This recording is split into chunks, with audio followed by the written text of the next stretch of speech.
If you're new with us, we are in the third week of a series that we've called A Christmas Vacation Survival Guide.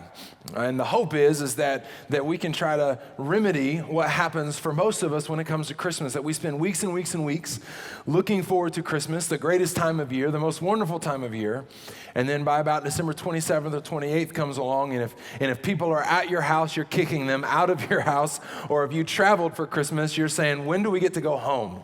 And so we're just trying to talk about some practical things that hopefully can help you not just survive Christmas this year, but hopefully, potentially even thrive in Christmas this year. So we're going to be talking about something today that this clip kind of sets up well. That as soon as people know that this is gonna be a thing, some people, like, their palms get all sweaty about it, and their heart starts beating, the ears start turning red, and sometimes some people just kind of avoid it like the plague. Sometimes people who are aware of this, or we start talking about this thing, people start going, well, it is what it is, and you just got to grit your teeth and bear it and get on. And some people, the select few of us that are just a little bit weird, when we know that this is happening, that this is a part of the conversation, there's a part of us that gets a little bit excited because we think it's fun.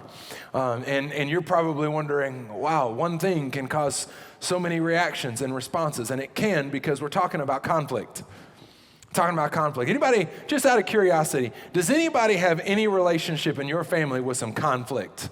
Is there any tension anywhere in the family? Like, you're going to get to Christmas and there's going to be the thing. And it's going to be there. And everyone, usually what happens, especially at the holidays, we do what we've titled the message this, we put it under the rug, like that. And what happens at family gathering oftentimes is we brush it under the rug as if nobody can see it. Yet there it is. And everybody knows it. And so what I want to do today is I want to talk about how to approach conflict in a way that's useful. Because here's the reality, the bottom line is that all of us have some basic instincts when it comes to conflict. One of the things that's a basic instinct when it comes to conflict that a lot of people have, and I think this is unfortunate, that for most people, when we think of conflict, we immediately think of conflict as a negative thing. Why? Well, because conflict is oftentimes born out of something that's unfortunate or something that's uncomfortable, something that we don't like. And so because of that, we associate negative things, negative connotations to conflict. But I'm actually here to tell you that conflict is neither negative or positive. It's actually neutral. And it's how you approach conflict that determines whether that conflict is negative or positive. Now, you may be sitting there going, I ain't ever had positive conflict. It's never happened in my world. Conflict happens and somebody done messed up and mad about something, and it didn't feel very positive at the moment, preacher man. I didn't sit there go, oh, I just feel so good about myself, about all this conflict that's in the room right now.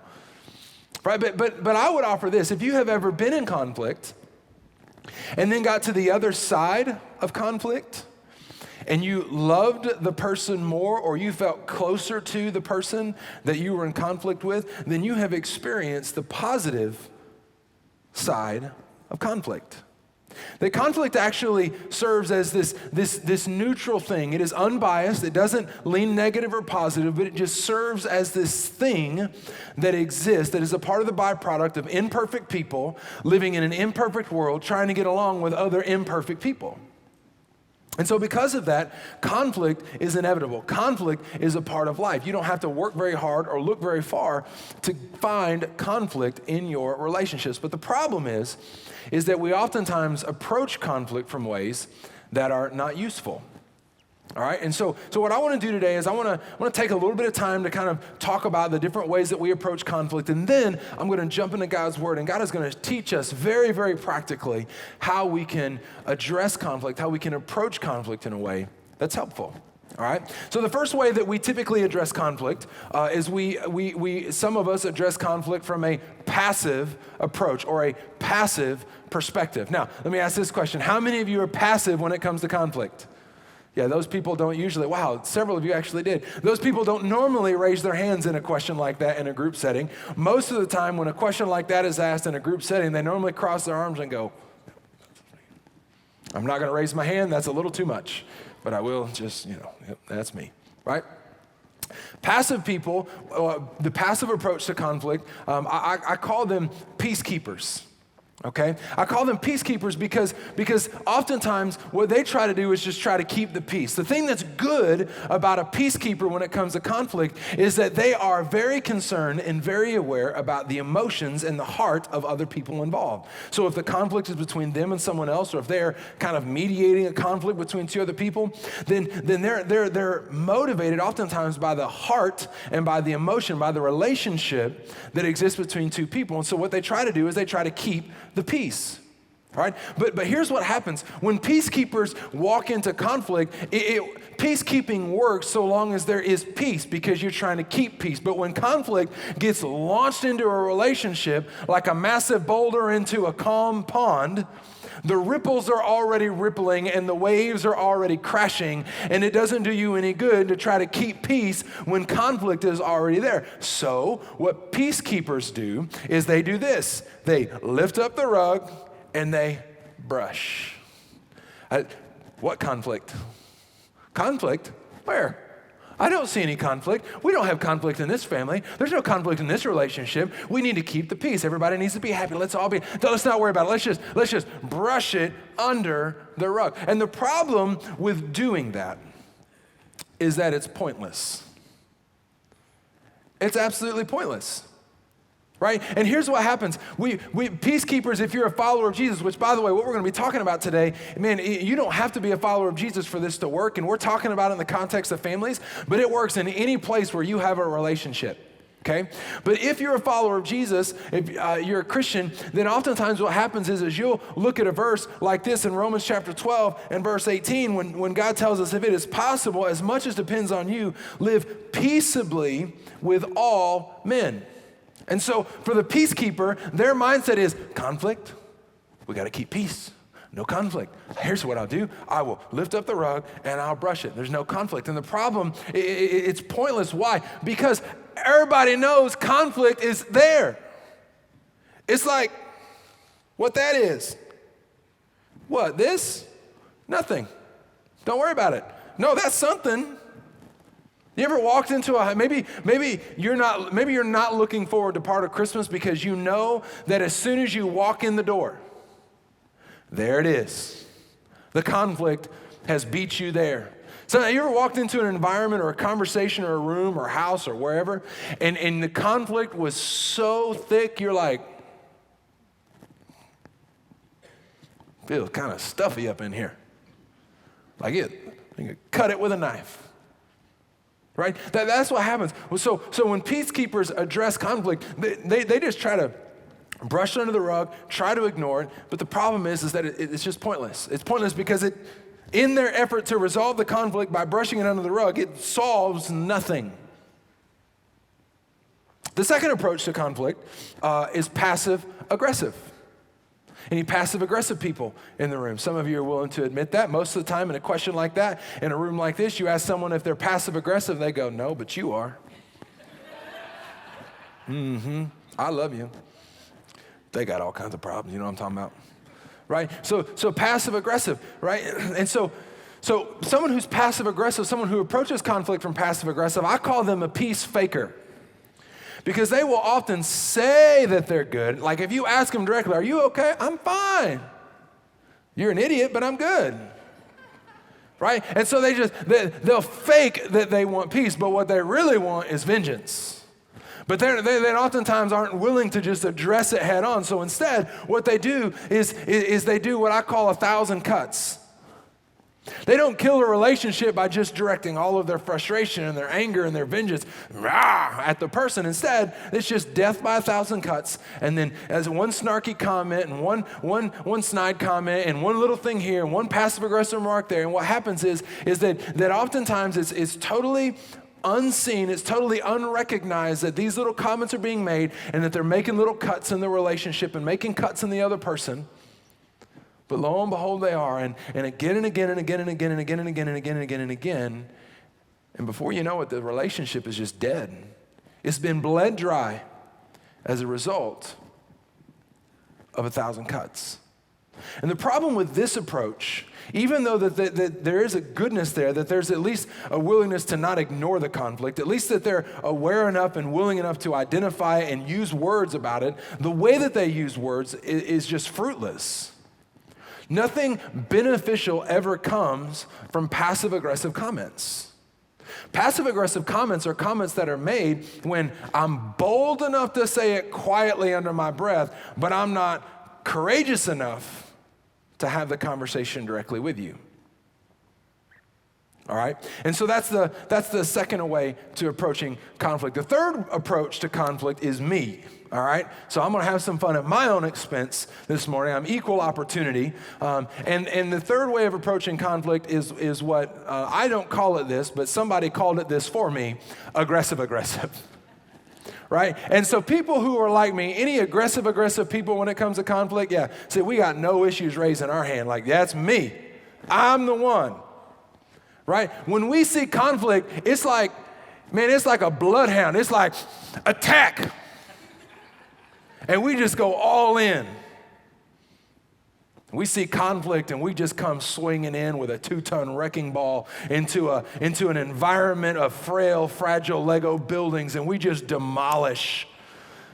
We walk through victorious, one confident verbal blow after another, and look down upon all you puny people with these things called feelings and emotions that we don't possess.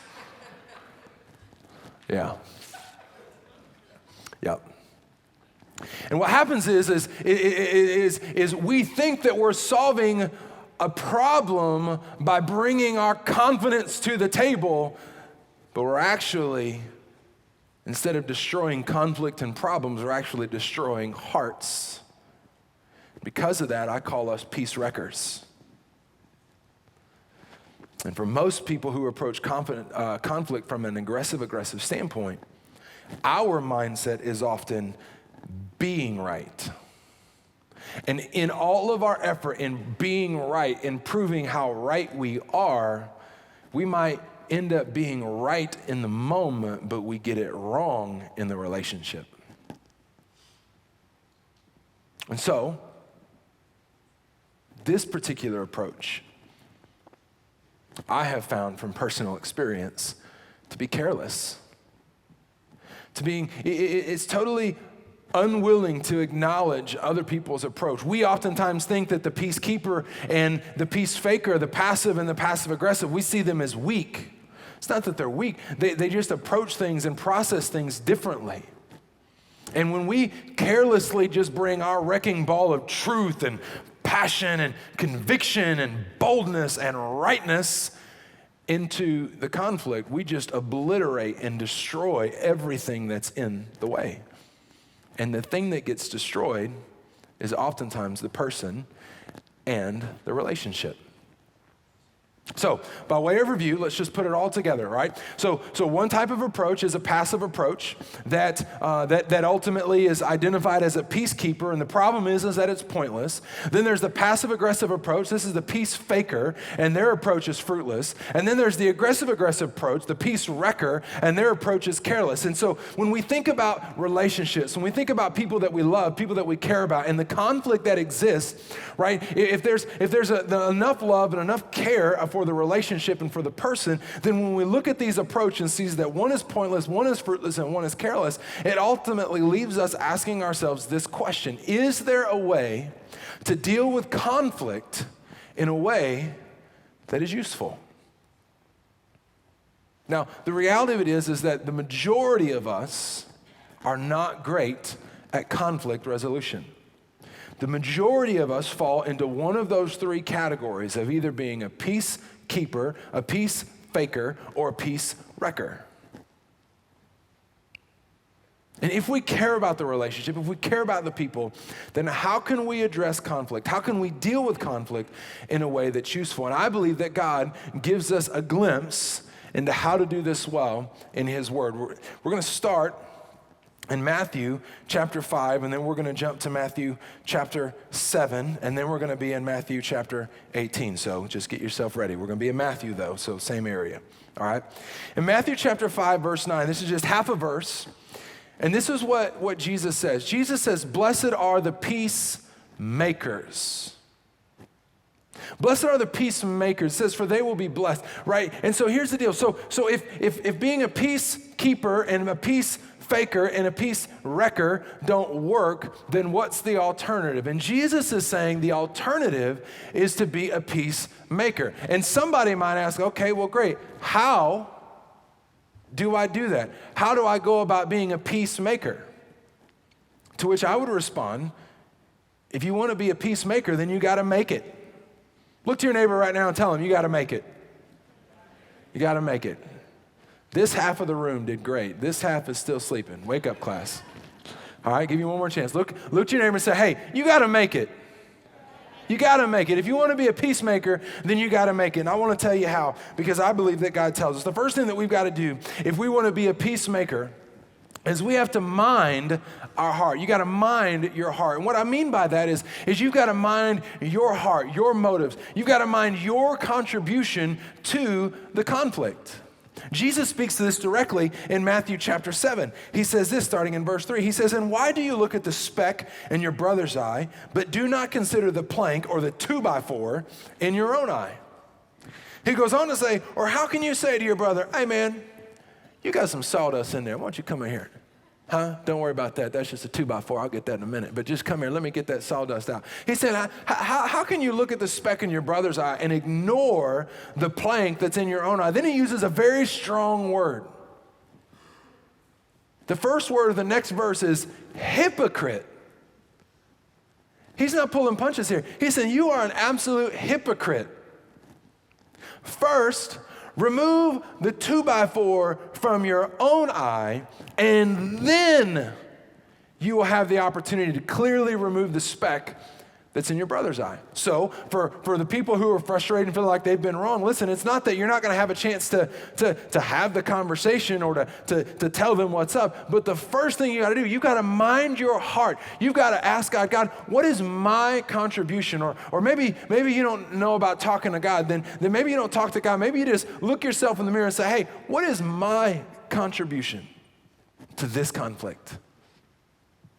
Was it something I said? Was it something that I did? Was I giving out bad juju in the meeting that led to this conflict? Did I not care for them? Did I not serve them? Did I not make a sacrifice? Did I not help them? What is my contribution to the conflict? See, we've got to mind our heart. We've got to take the plank, the 2x4 out of our own eye, and then once we've dealt with that, then once we've addressed it, once we've identified it and dealt with it, then we can move on to step 2. But here's why this is so critical. Because minding your heart shows humility. And in my days of conflict and in my time doing counseling and working with people, I have yet to see a desirable end of a conflict resolution process when either one or both people were leading with pride. When they were pointing the finger at the other person, when they were trying to get the speck out of their eye. But when you mind your heart, when you own your stuff, then you are demonstrating humility. And all conflict resolution ultimately begins when one or both of you begin to show humility. Okay, so that's the first step. First step, you got to mind your heart. The second step is you got to address the person or the conflict. Okay, you got to just deal with it head on. You got to address it.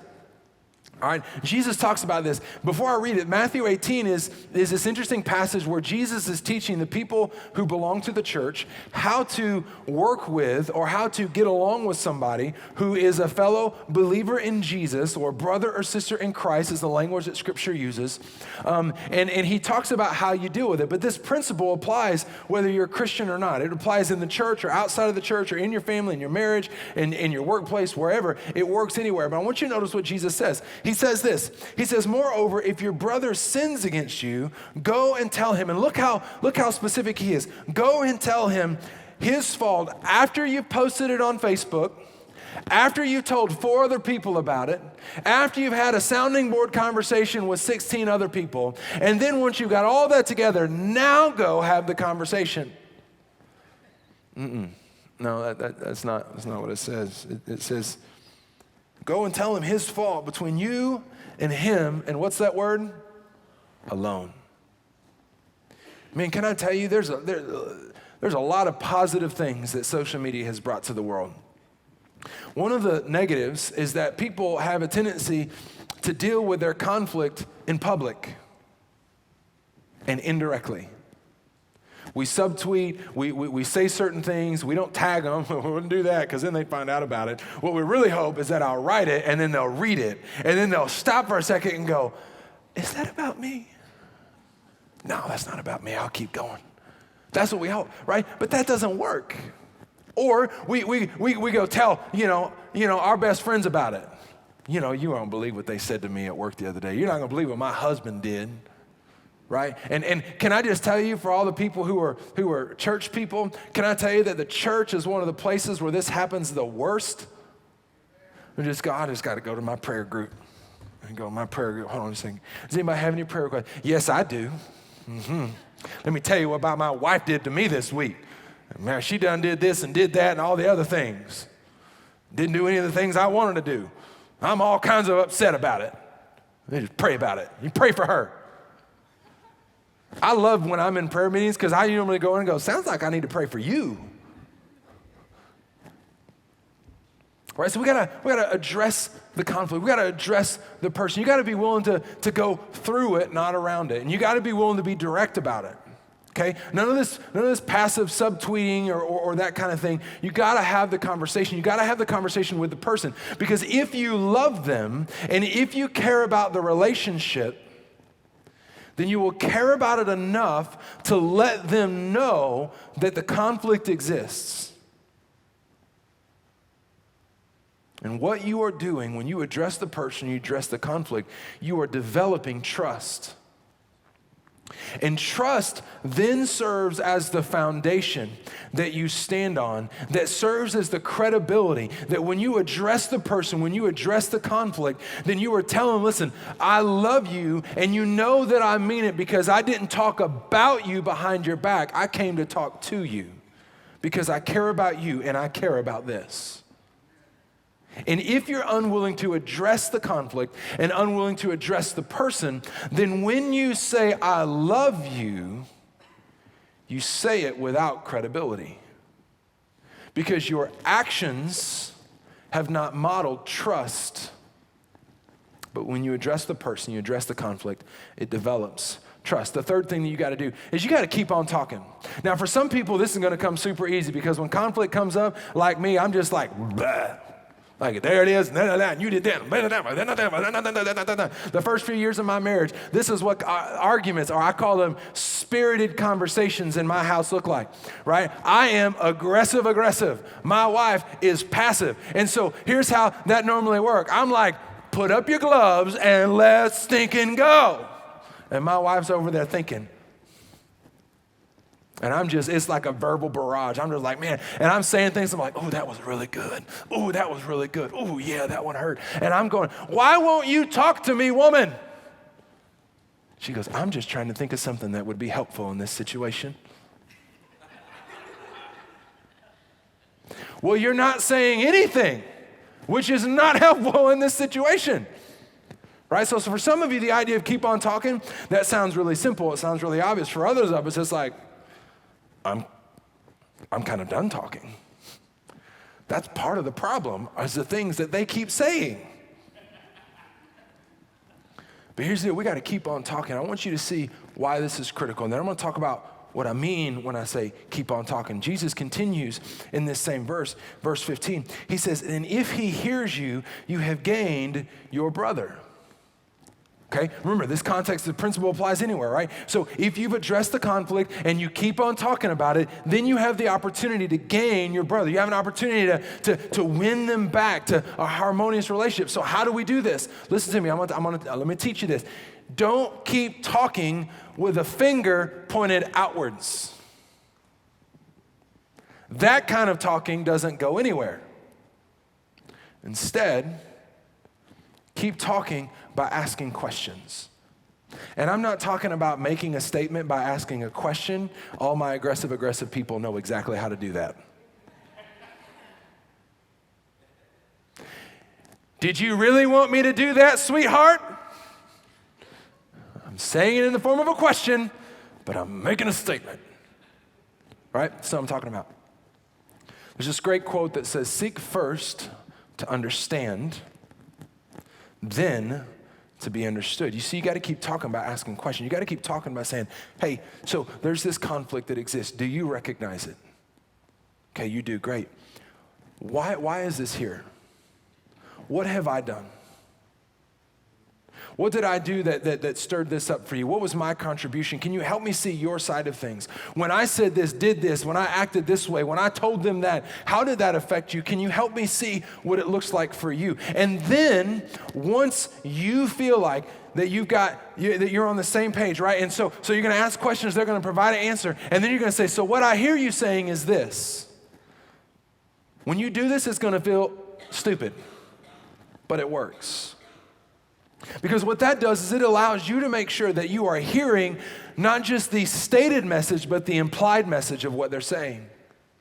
And by taking the time to say, I hear you saying this, then what that does is it gives them the opportunity to hear it from someone else's mouth and to be able to validate, yes, that's what I'm saying, or no, that's not what I'm saying. I'm trying to say something different. And here's what happens. A peacemaker will constantly fight for common ground. A peacekeeper, a peace faker, a peace wrecker will fight for high ground. But a peacemaker will fight for common ground, because once you have common ground, now we can start to work on the root causes of the conflict that exists. And as you keep talking, here's what's happening. By determining to keep talking, you are creating connection. You see, conflict, however it got here, however it got started, got lobbed into the harmony of your relationship. Whether it's your marriage, whether it's your mom or your son or your boss, your coworker or your neighbor, right? Conflict has been lobbed into the relationship, and the waters are jacked up and messed up, and there's ripples and waves and all kinds of stuff happening. But what you want is not necessarily to be right about a thing. What you want is to be connected again to their heart. Well, I ain't trying to be connected to my boss's heart. Well, you should. That's a whole nother message for another day. I ain't got time to run down that. That's a rabbit trail. It allows you to create a connection, not at a fact level, but at a heart level. Because listen, relationships are not based on facts alone. They're based on the connection and inner working and the relationship of one heart to another. Okay? And then the last thing that you got to do is you've got to extend grace. I love this verse. A few verses later, Matthew 18, one of the disciples says, Lord, how often shall my brother sin against me and I forgive him? I don't know, let me think of a ridiculous number. 7 times? Now, some of y'all hear that and you're like, you know what? 7 times? That seems pretty gracious. 7 times, I forgave somebody 7 times. At some point, you'd think they'd get the hint. But Jesus responds to this ridiculous statement with an impossible answer. And this is what Jesus says. He said, I do not say to you up to 7 times, but up to 70 times 7. Now, let me pause for a second for all my type A people. Because what you just heard Jesus say was, 489, I forgive you. 490, it's okay. 491, that's it. That's my line. No mas. That is not what Jesus is saying. He is responding to a ridiculous question with a ridiculous answer. He's saying, listen, the point isn't to keep score. The point is about keeping track. The point is that you extend grace by offering forgiveness. Can I tell you something? Oftentimes, in the midst of conflict, particularly if we feel wronged, we get all caught up in our feelings and all caught up in our heart and our mind, and this overwhelming sense of justice begins to well up inside of us, and we just want justice. Want it to be made right. You hurt me, I'm gonna hurt you. See how that feels. But in that moment, we often forget that when the shoe is on the other foot, and we're the one that either intentionally or unwittingly wrongs somebody, it's not justice that we're looking for, but grace. And what Jesus is saying is, listen, you've got to be willing to extend grace. Why? Because you're an imperfect person, living in an imperfect world, trying to relate to other imperfect people. That's what Jesus is saying. He's saying, listen, you got to be willing to extend grace. And don't forget, particularly if you're a follower of Jesus, don't forget how necessary grace is for you. If you have received the grace of God through the love of Jesus, then don't forsake grace and forget to extend it. No, embrace grace and extend grace to others, because they're just as jacked up as you are, and they need grace just as much as you do. And here's what happens when you are willing to extend grace. Extending grace kickstarts reconciliation. The truth is there cannot be any reconciliation of a relationship when you're holding on to grudges. The only way that reconciliation can be kickstarted is when you extend grace. You got to be willing to let go of the hurt, right? So I've minded my heart, I've addressed the problem, the conflict, I've kept talking, and at some point, the watershed moment is, are you going to let go of the hurt? And as long as you hold on to the hurt, you cannot hold on to the relationship.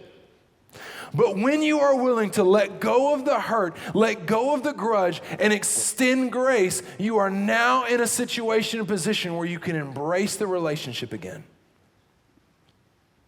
So, if we want peace, if it's not useful to be a peacekeeper, if it's not useful to be a peace faker or to be a peace wrecker, then what is useful? Well, the usefulness is found in ultimately being a peacemaker. And if you want to be a peacemaker, then what I'm trying to help you see is you've got to make it.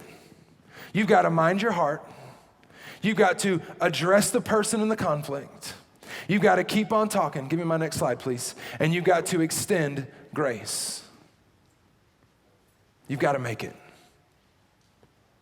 Look to your neighbor and said, I told you had to make it. You see, I want to help you see what this looks like and how it works itself. I need some help preaching this message. Bob, can I have you help me real quick? Is that okay? Come on. Al, come on up here. Will you help me preach this message? Come on. Give it up for him. Come on. Oh, keep it going. He's slow walking to the stage.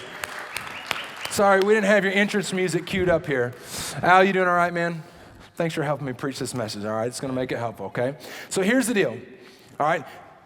If we want to be a peacemaker, then we can't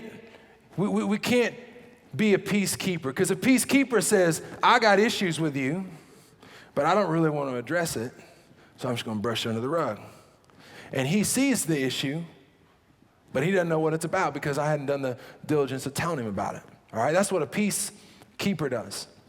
A peace faker, here's what a peace faker will do. A peace faker they won't brush the conflict under the rug. What they'll do, let me fix my rug. This is my living room real quick. Just hold on a second, because the peacekeeper done screwed my rug up. All right, and so the peace faker, here's what they'll do. They'll just leave it right there like that and go, Al, I love you, but you got issues. You screwed up, toe up from the flow up. You know what I'm saying? And you got problems, but I love you. We're good though. You an idiot, but we're good. All right, that's what a peace faker does. A peace wrecker will do this. A peace wrecker will take the conflict and then will attack you with it. Come back here. Hold on. That happened in the first service too. All right? So a peace wrecker will take the conflict and just attack you with the conflict. But here's what I want to help you see. I want to help you see that conflict, and I'm hoping this works because we tested it once and it worked, and everybody knows you can test it when it worked. Come over here, Al.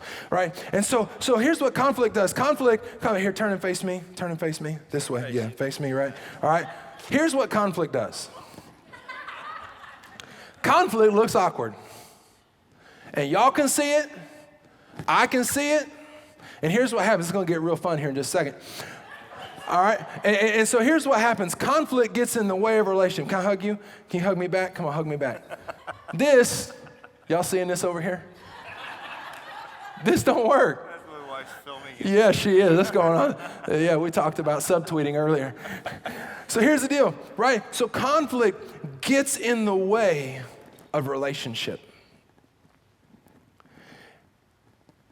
And being a peacekeeper is pointless because it doesn't fix this. I don't get any closer by putting it under the rug. Being a peacemaker or being a where am I at? A peacekeeper, I just talked about that one. Being a peace faker doesn't do any good because it doesn't help me get any closer. Being a peace wrecker, sure enough, doesn't help because now I'm doing this, now I'm doing this. Right? And the problem with conflict, in order for us to truly resolve it, in order for the closeness of our relationship to be restored, I've got to make a decision that it's on me to make peace. It's on me, before I come pointing the finger at Al, to say, God, what was my contribution to that? What was my thing that I did here? Was it something that I said? Was it a wrong assumption? Did I put words in their mouth? What did I do that contributed, that creates this distance and this separation? And then I got to be willing to address it and say, Al, I love you, brother. And I sense that there's something between us. Do you? Yes. Good, because it's been really awkward if not. And I love you, and I'm going to address you. I ain't talking to other people about it. I'm coming to you because it's my relationship with you that's jacked up because of this. And I'm going to keep talking about it. I'm going to ask you questions. Hey, what did I do? When I said this, what did you hear? And what did you feel? And can you help me see what it's like on your side of the conflict? Because all I can see is this side of it. What does it look like on your side of it? And ultimately, at some point, the watershed moment is going to come that I've got to be willing to say, that is not more important than you. And in order for me to get there, I've got to be willing to extend the grace. Once we found common ground, once I stopped fighting to hold the high ground, but we fought to find common ground, now I can finally make peace. But the problem with making peace is that it's scary.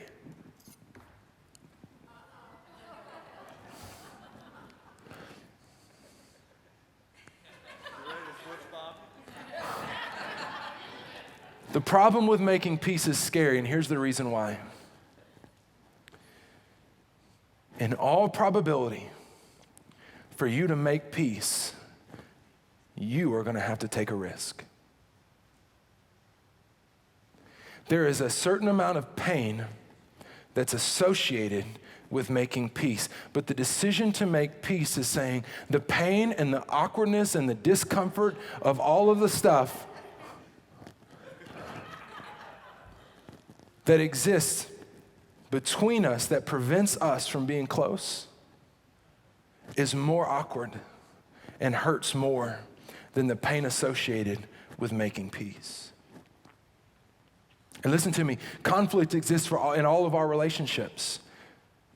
Okay? It doesn't matter if you're a Jesus follower or not. Conflict exists in all of our relationships. But if you are a follower of Jesus, here's what I want to help you understand, that Jesus ultimately was willing to go through the painful thing so that he can have peace with you. And we've got to be willing to look conflict in the face. We've got to be willing to make peace. You ready? And we've got to be willing to embrace. And we've got to be willing to make it. Give it up for my man, Al. Al, thank you. I'm keeping the knife, though.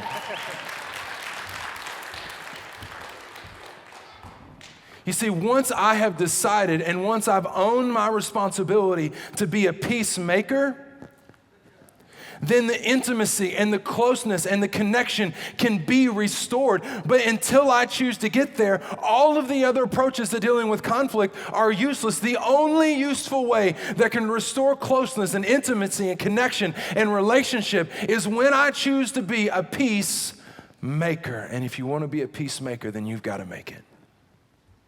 You see, ultimately, what I'm trying to help you understand today is that if you want to make peace,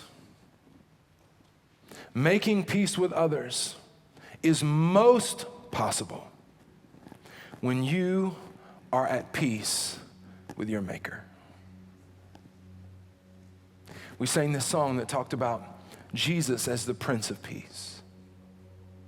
And you may not know it, but there is conflict that exists between God and humanity. We are at odds with one another. And God did not choose to be passive. He did not choose to be passive aggressive, and he did not choose to be aggressive aggressive. God chose to find a useful way to deal with the conflict, and he sent Jesus to be the peacemaker. And the Bible tells us that Jesus, he didn't have to deal with the scary thing of a knife. No, the Bible says that he endured the cross and he despised the shame so that humanity, so that you and me can be at peace with God. And you can make peace on your own, but I have found that the most successful strategy to make peace is knowing that I am at peace with my Maker. And the only way to get there is to receive Jesus as your Savior, to realize that he did not come to point the finger of condemnation, that he doesn't look at you and all of the things that you did and all of the wrongs that were wronged and all of this stuff. He doesn't come and throw the book at you. No. He comes and looks at you and he says, I see all of that, and yet I still love you. He did not come to condemn you.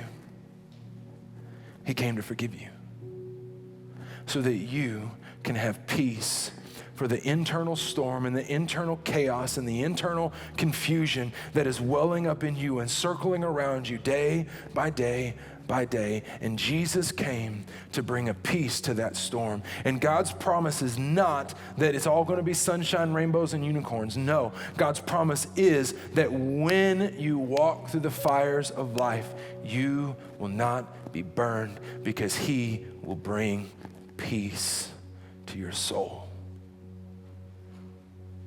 that can steady you in any storm of life. So let me ask you this question. Do you know that Prince of Peace? I'm not talking about do you know him intellectually? Do you know facts about him? Do you know where the Bible talks about him? I'm asking, do you know him in your heart? Do you have a relationship with him? And if not, then maybe this moment, and not maybe, but certainly, is an extension of the Prince of Peace meeting you in this place, saying, I want peace with you, and I want peace for you.